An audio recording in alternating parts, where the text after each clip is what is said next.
Hey, what's the rules of the boat? No pooping and crying.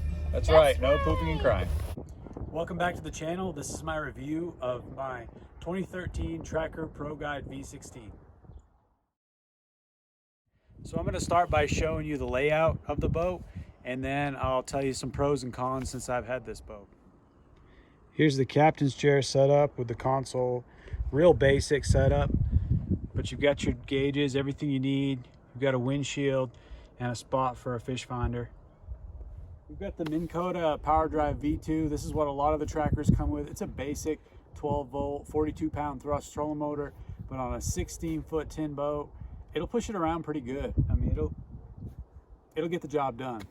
So behind that Minn Kota trolling motor, we've got a tray here. You can use it for a tackle tray. I keep the trolling motor pedal in there. Behind that, you've got a compartment that goes all the way through on both sides. I've got life jackets in one side. There's a lot of room. And it's open in the other side, but this is where I've got my trolling motor battery. I've got a big deep cycle in there. There's a lot of room. You could set it up different ways. You could put your batteries in the back. So behind that, you've got your live well. You've got a bait well on one side, but it's all open to this side. It does have a divider, and it's all open there. You've got plenty of live well here to even fish a tournament and keep 5 alive.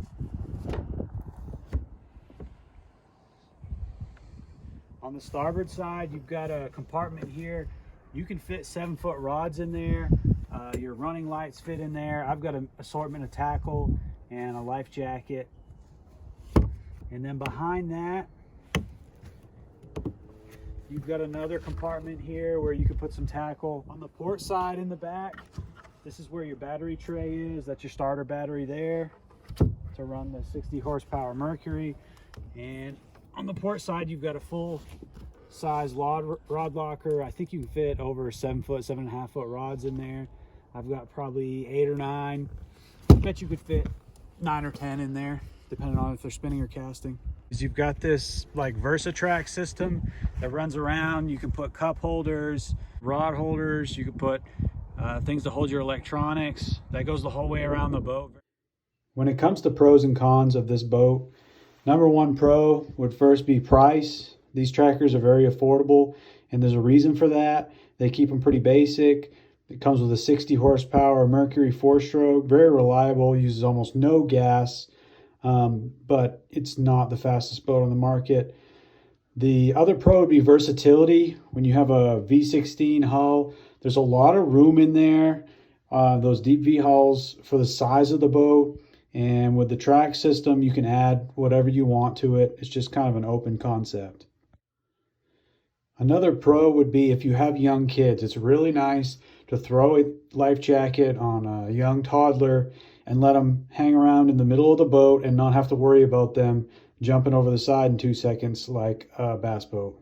Some negatives when it comes to this boat would be the amenities. There's a lack of amenities. This thing doesn't have heated seats. It's real basic. It's a fishing boat and it's a family boat, but it's very usable.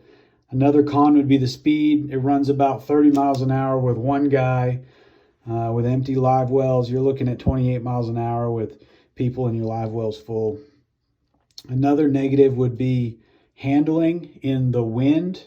And what I mean by that is the wind really pushes this boat around when you're using your trolling motor and fishing. It's got the high sides and it's very light. So it's going to push this boat around a lot. Overall, I would recommend the Tracker Pro Guide V16 if you're looking for a starter boat, a small family boat, something to fish your local lakes and waters. It's an awesome boat to have.